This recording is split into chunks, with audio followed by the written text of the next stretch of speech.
when you talk about the hard stuff, it really brings your family, friends, family, whatever, closer together. It does. It really does. And like you said, it takes the fear factor out when you talk about it.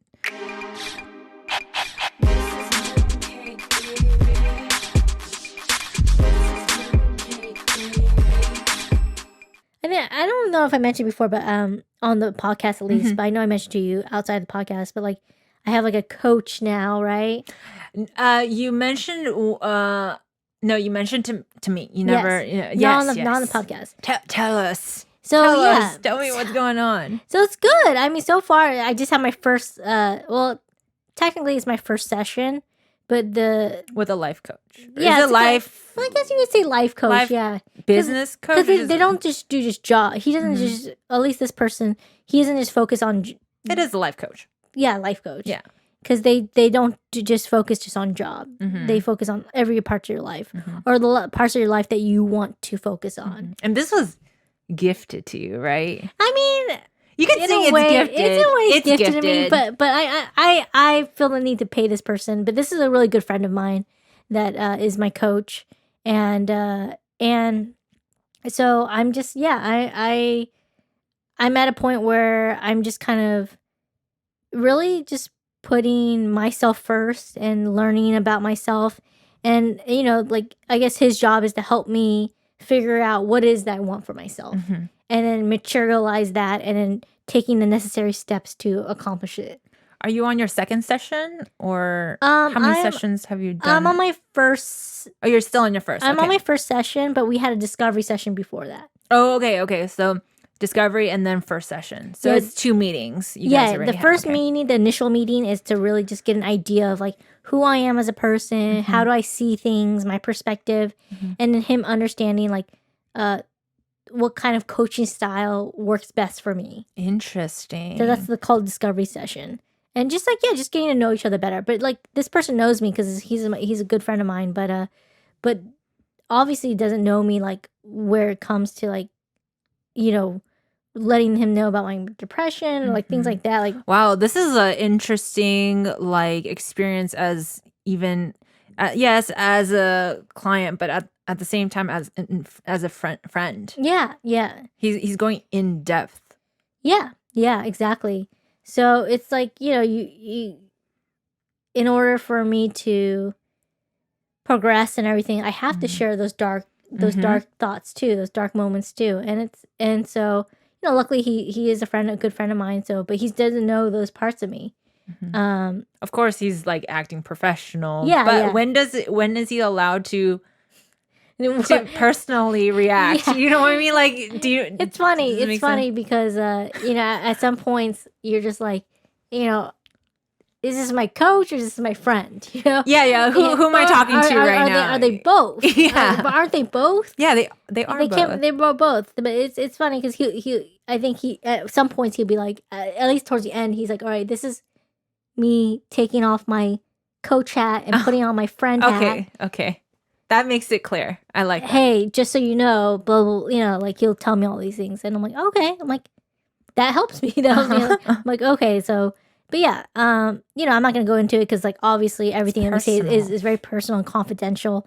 But it was just great. And I did mention him, like how I came across this letter I wrote to myself 2 years ago, this really dark letter. Yeah. I didn't verbatim tell him what was involved in that letter, but I basically told him like, yeah, it was a really shitty letter I wrote to myself, and that I was just really depressed during that time, and it's just saying things like I don't like myself today. I don't, like really just dark stuff.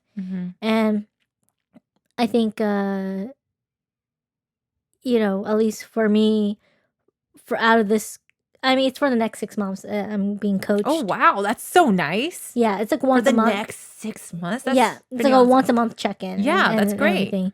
And so, but yeah, so he basically, I wanted him to know that, as my coach, like I this kind of stuff I need to work on is my self-esteem.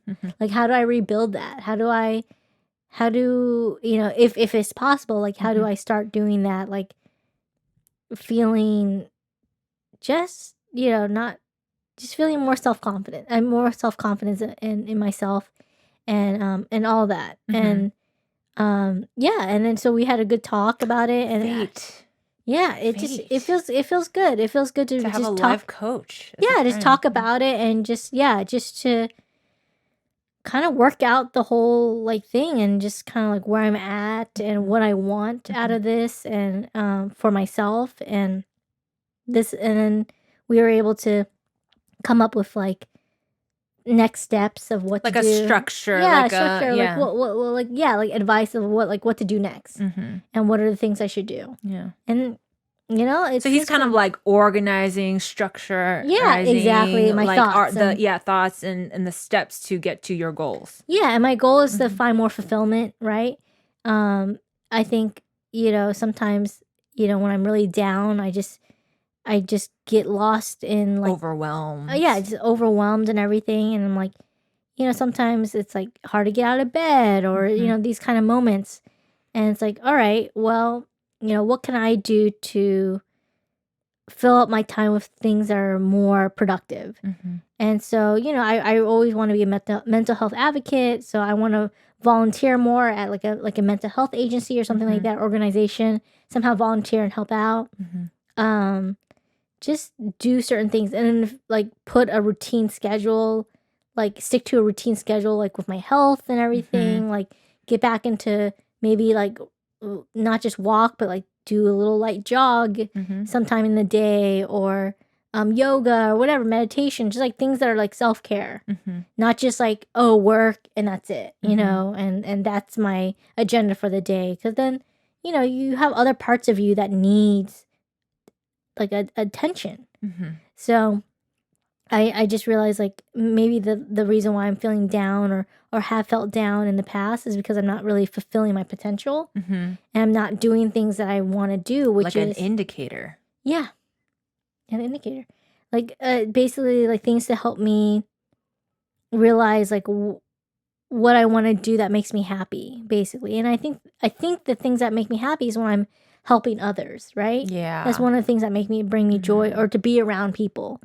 So that's why, volunteering would be a good step. And, it's just certain things like that. So it's good. So far, like my life coaches, can't complain, everything's good. And I just hope that, I just keep continuing taking those steps for myself to just like, not hate myself and not get mad and not have those self-negative talks that I, had when I was really, really depressed. I'm just like so over it. I'm so over like not liking myself like that. It's really tiresome. It's so tiresome. Like self-loathing. Like it's so tiring. So tiring. And you're just kind of like, hey, like pump the brakes. Like why? Enough is enough. Enough is enough. Stop calling myself a piece of shit. Yeah.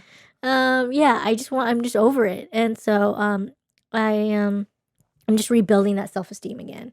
And so we'll see where it goes and how it goes, but so far I'm happy with it. At first I was like, when my friend offered me like to be my life coach, I was like, I don't know, man. Like, what was your apprehension when he first offered? Was it like you don't know if life coaching is for you? Yeah, I didn't know because I didn't know what to expect as a coach. Like, what do they do? Life coaches, a lot of the times, with not him, but like a lot of other people, they come off as gimmicky, and they also, because you don't know that person, it just feels like disingenuous. Yeah. And then like maybe frou like, it's not real. A lot of people get ripped off, but that's not for every life coach. I mean, if it's not a life coach, especially someone that you've been friends with since high school, you guys known each other for he's not gonna do that to you. No, totally. And he makes a living off of it. Yeah. So he must be good. Yeah, well, he's got certified for it and stuff like that. So this is something that he is really passionate about and wants to do.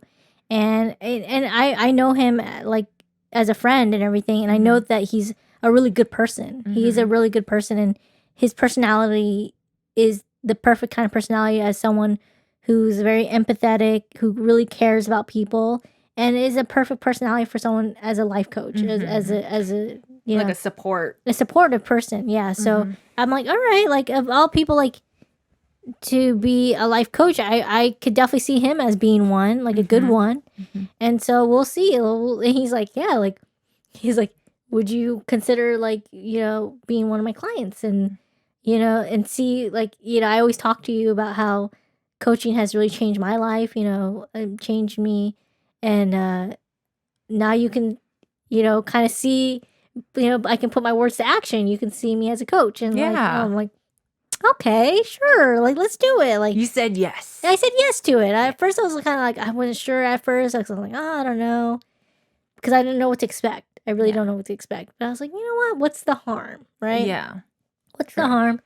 Like, he's already seen me at my worst. He's seen me at my worst. And when I was manic in the past and everything. So I'm like, all right. Like, what's I've humiliated, what the hell? I've humiliated myself in front of this person. Like, that's okay. Like, yeah. And this person I trust, so, and yeah, so I'm just really happy that we reconnected to the point where, like, now he's my coach. Yeah. Isn't it crazy what actions can do? Like, positive actions. It's just revamped your guys' friendship. And now you guys are having this time where, not only is this a unique experience for him having a high school friend, as his client, but at the same time, it's just like a nice like bonding time for you guys. Yeah, it totally is. It's really cool. Yeah. How things like just are set into motion after just a message you sent a couple years ago, right? Yes. Was it a couple years ago? Gosh, I sent it like years ago. Also 2 years ago, maybe. Oh my God, it's also it's like not a coincidence, dude. It's not. I think I sent it. Yeah, I think I sent it a year ago or 2 years ago. The power of email.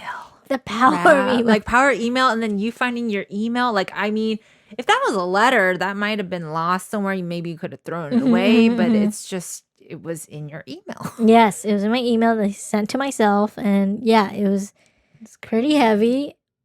Crazy. But yeah, it's all part of my journey and of my life and what I'm willing to share with, listeners or viewers or anybody out there. But I told myself, like, no matter what I do with my life, like, I want to live it authentically and as open as possible so that other people can understand and just to humanize mental health. Because, I have bipolar, but that doesn't make me less human.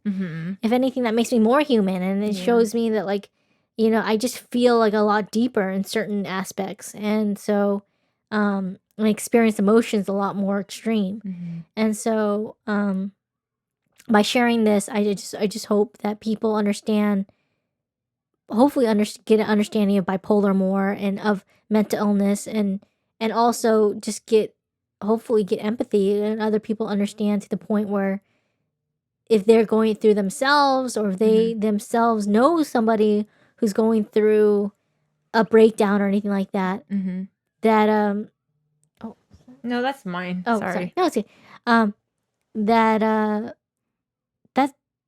they're not alone, when it comes down to it. I think you're kind of like you're contributing as in like removing the stigma. Is that correct? Like the stigma around it all. I want people to like realize that like behind the label and everything is a person. And for me, like, I am that person. I'm Debbie, I also, you have really opened my eyes to the perception of like when I see someone like maybe acting kind of off, maybe, or their behavior is erratic, I don't just say like, oh, like stay away from that. I'm like, do they need help? Yeah. Like I think to myself, it's like you've really changed my perspective on that. Like rather than running from that person, I'm just like, oh, do they need help first? That comes to mind. And because somebody that's gone through it, and because knowledge is power, and it really is. And it's when you don't have the knowledge, you don't have the experience. It's just the unknown.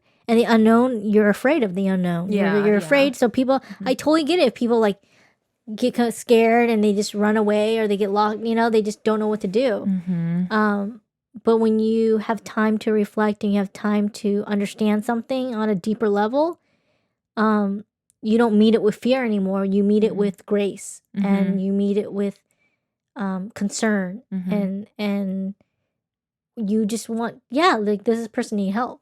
I still remember, like, those moments where I would act out, and whether you were there or my friends were there, but I still remember strangers too.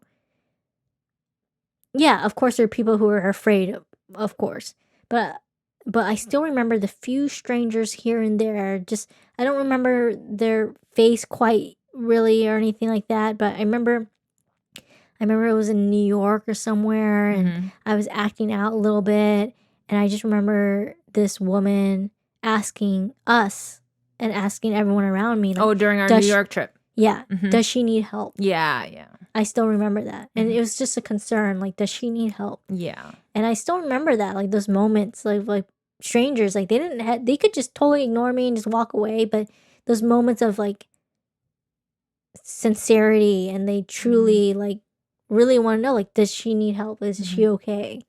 And so, I just, those are the moments that I really am thankful for, because it reminds me that, like, not everyone is horrible. Not everyone is gonna shun me and be scared of me. There are people who are actually gonna be kind and show kindness towards situations like that.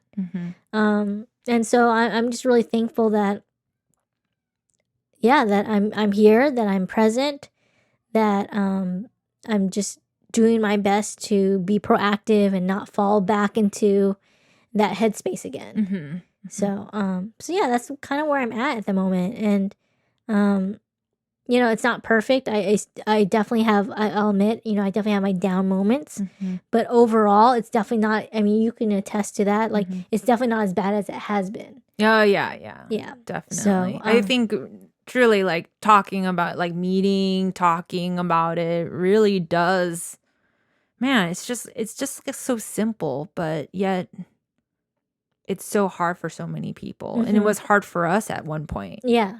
To even just figure out, hey, just sitting down every week or every other week to talk makes a huge difference. It does.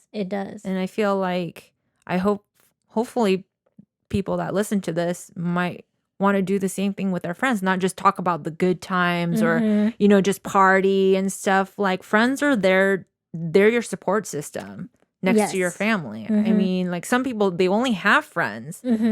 And when you talk about the hard stuff, it really brings your family, friends, family, whatever, closer together. It does. It really does. And like you said, it takes the fear factor out when you talk about it. And you have to not just talk and be like, hey, that was good talk once a year or whatever. No, I mean, you could still have fun and talk about everything you need, all the heavy stuff and stuff. It's not like by the end of our podcast or whatever, we're all, like, low energy and sad. No, we feel lighter. Yeah.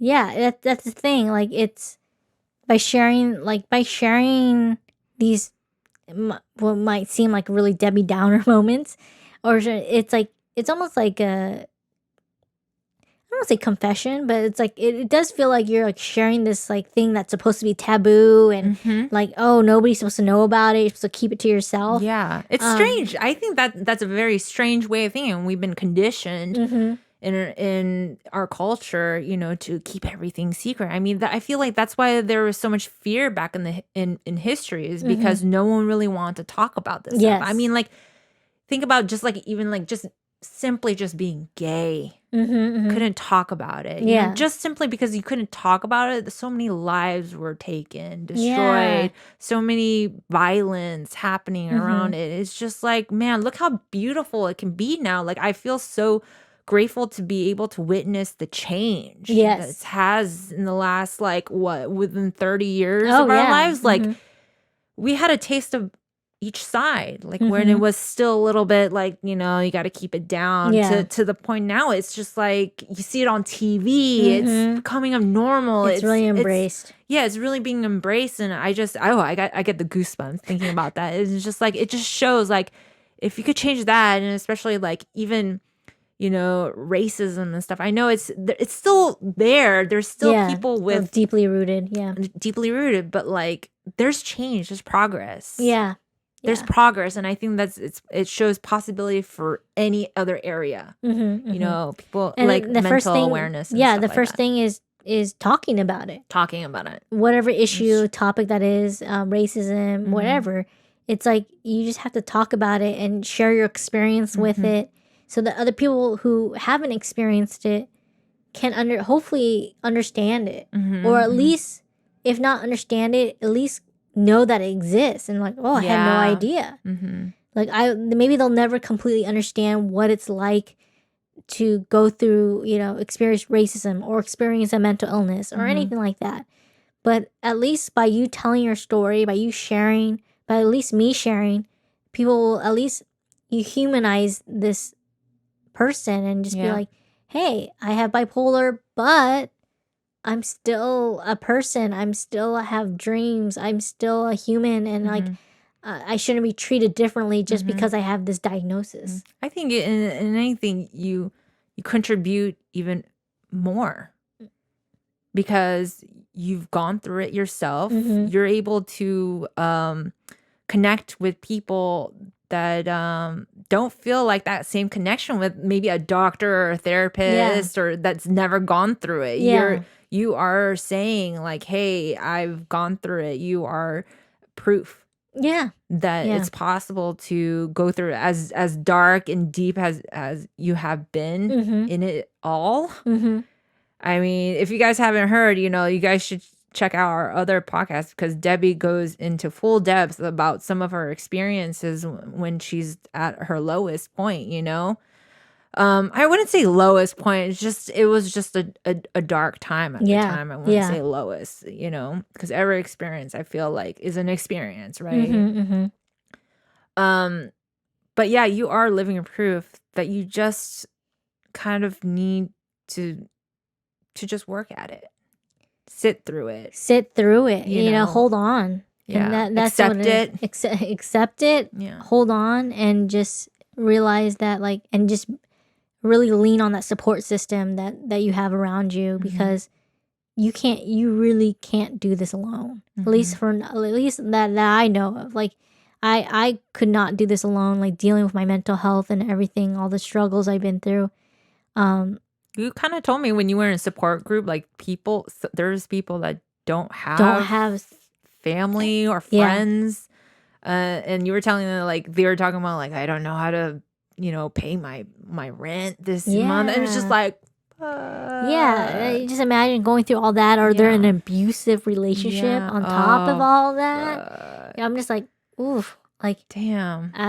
You're like, I am grateful. I have to be grateful for something. I'm grateful for something. Exactly. Like when you hear that, you're just like, wow, like I thought I had it bad, but not that bad. Yeah. And so, yeah, it's just everyone is going, but like, that's when you realize too, whether you have a diagnosis or not, like everybody, you know, is going through something, whether at the moment or they have gone through something. Oh yeah. It's like they all have gone through their ups and downs. It's just that they don't feel the need to share it, which is totally fine. Like it's your own personal journey. Like for me, I feel like inclined to share and everything. It's just because it makes me feel better to share about it. But it also, hopefully, it just makes other people who listen just be more understanding and more just more sensitive to people and caring towards those that have a mental health issue.